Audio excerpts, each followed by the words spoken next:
দেখানোর চেষ্টা করব যে বুলডোজার যে রয়েছে সেই বুলডোজার নিয়ে কিন্তু যে চেষ্টা চলছে, কেন্দ্রীয় বাহিনীর জওয়ানরা কিন্তু রয়েছে এই মুহূর্তে। স্থানীয় যারা হকার বা দোকান রয়েছে তাদের কিন্তু বিক্ষোভ চলছে এবং সকাল থেকেই বোলপুর মহকুমা শাসক অয়ন নাথ তিনি কিন্তু এসেছিলেন এবং চেয়ারম্যান তার সঙ্গে কথা বলা হয়েছিল এবং কথা বলার পর দুদিন সময় চাওয়া হয়েছিল, তারা কিন্তু কথা বলেছিলেন। তারপরেও কিন্তু যে দোকানগুলি ভাঙতে গেলে কিন্তু সাধারণ মানুষের ক্ষোভের মুখে পড়েন এবং পুলিশ প্রশাসনের সঙ্গে এই মুহূর্তে কিন্তু কথা কাটাকাটি চলছে। এই মুহূর্তে তারা বিক্ষোভ দেখাচ্ছেন। সুব্রত, যাদের দোকান ভাঙা হচ্ছে তারা কি বলছেন, তারা কি বলে বিক্ষোভ দেখাচ্ছেন? আমরা একটু কথা বলার চেষ্টা করব, যারা দোকান নিয়ে করছেন তাদের সঙ্গে কথা বলবো। এখানে কথা বলবো একটু। তোমাদের দাবি কি? তোমাদের দাবি কি? আমাদের আমাদের 2001 সালে মৈত্রী মার্কেট দেওয়া হয়েছিল। আমাদের সমস্ত কাগজ আছে। এই মুহূর্তে 2001 সালে কাগজ বের করে দুদিন সময় নিয়েছি, দুদিনের মধ্যে কাগজ দেবো, না হলে এরকম তোমাদের সঙ্গে তো কথা বলে গেলেন। দুদিন সময় দিলেন, তাহলে আমরা কিছু করবো না। সেই জন্য আমরা এখন ভাঙার জন্য চলে আসছি। তোমাদের এখন দাবি যে তোমাদের সঙ্গে প্রশাসন কথা বলেছে?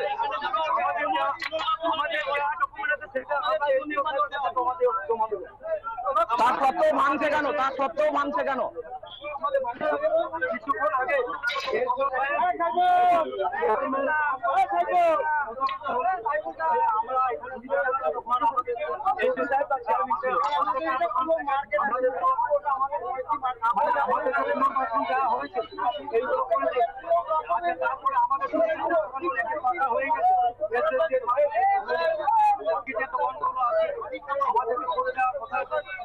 এখন আমাকে যে ডকুমেন্ট আছে বললেন দুদিনের মধ্যে ওনারা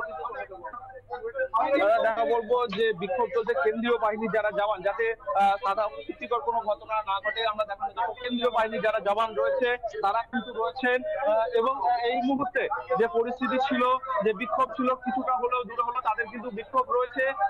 যেহেতু কিছুক্ষণ আগে যেহেতু কথা বলা হয়েছে, সেই কথা বলার পরে কিন্তু তাদের দোকান ভাঙতে দুদিন সময় চাওয়া হয়েছিল এবং সময় চাওয়ার পরও কেন এই বুলডোজার তাদের উপর চালানো হচ্ছে সেটা নিয়ে কিন্তু প্রশ্নচিহ্ন তুলছেন দোকানদাররা। যে দুদিন কথা বলা হলেও যে কিভাবে এই বুলডোজার চালানো হচ্ছে সেটা কিন্তু বারবার কিন্তু দেখা হচ্ছে এবং এই মুহূর্তে যে পরিস্থিতি ছিল, যে উত্তেজনা দেখো, এই মুহূর্তে দেখার চেষ্টা করবো যে সরকারি এক পোল কিন্তু ভেঙে পড়ছে, যে কোনো সময় কিন্তু বিপদ হতে পারে। সেই কিন্তু যে সতর্কতা, সেই সতর্কতাও কিন্তু কোথাও নেই। যেখানে সেখানে কিন্তু তার পড়ে রয়েছে। পুলিশ প্রশাসনের আধিকারিকরা থাকলেও বলাই চলে যে দেখো দেখানোর চেষ্টা করছে যে তারগুলি রয়েছে বিভিন্ন জায়গায় রয়েছে, পরিষ্কার করলেও সেই তারগুলি কিন্তু কোথাও আলোচনা রয়েছে, সেগুলি কিন্তু দেখা হচ্ছে না। অবশ্যই নজরে রাখো যে পুলিশ প্রশাসন এরপর কি করে এবং যাদের দোকান ভাঙা হচ্ছে তারা কি পদক্ষেপ নেয়, অবশ্যই নজর থাকবে। আপাতত ধন্যবাদ তোমাকে। আপাতত